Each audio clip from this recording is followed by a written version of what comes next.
조태열 외교부 장관 후보자가 과거 일제 강제동원 피해자 관련 대법원 판결을 미뤄야 한다고 주장한 사실이 YTN 취재 결과 확인됐습니다.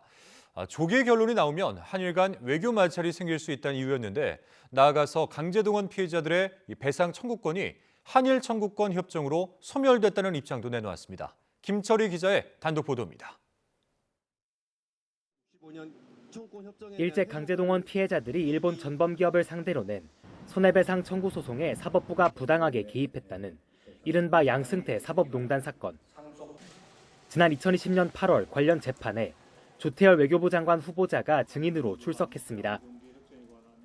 재판 기록을 보면 조 후보자는 자신이 강제동원 판결의 조기 선고를 막아야 한다는 인식을 가지고 있었다고 수차례 발언합니다. 대법원 재항고심 판결이 조기에 나오면 한일 관계에 미칠 외교적 파장이 클 수 있다는 이유였습니다. 실제 법정에 제출된 조 후보자 자필 메모에는 대법원 최종 판결 확정 시점을 최대한 연기하도록 노력해야 한다거나 대법관의 문제점을 간접적으로 전달해야 한다는 등의 내용이 적혔는데 이런 문제의식을 세미나를 통해 전문가들과 공유하고 공감대를 이뤘다고 법정에서 증언했습니다. 실제 당시 대법원은 별다른 쟁점이 없었음에도 재상고심 선고를 5년 넘게 미뤘고 2005년 제기된 소송은 2018년이 돼서야 끝났습니다. 13년 만에 승소가 확정됐지만 피해자 4명 가운데 남은 건 이춘식 할아버지뿐이었습니다. 오늘 나 혼자 나와서 이렇게 내가 많은 슬프고 눈물이 많이 나오고 멍청이고 울고 싶고 많이 아프고. 재판 당시 조 후보자는 일본 전범기업에 대한 강제동원 피해자들의 개인 청구권을 부정하는 발언도 했습니다.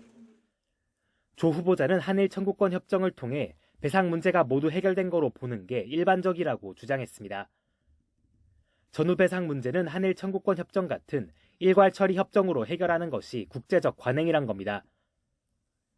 개인 청구권 소멸이 외교부 입장이냐는 변호인 질문에 그것이 역대 행정부 입장이고 법원 판례라고 답했습니다.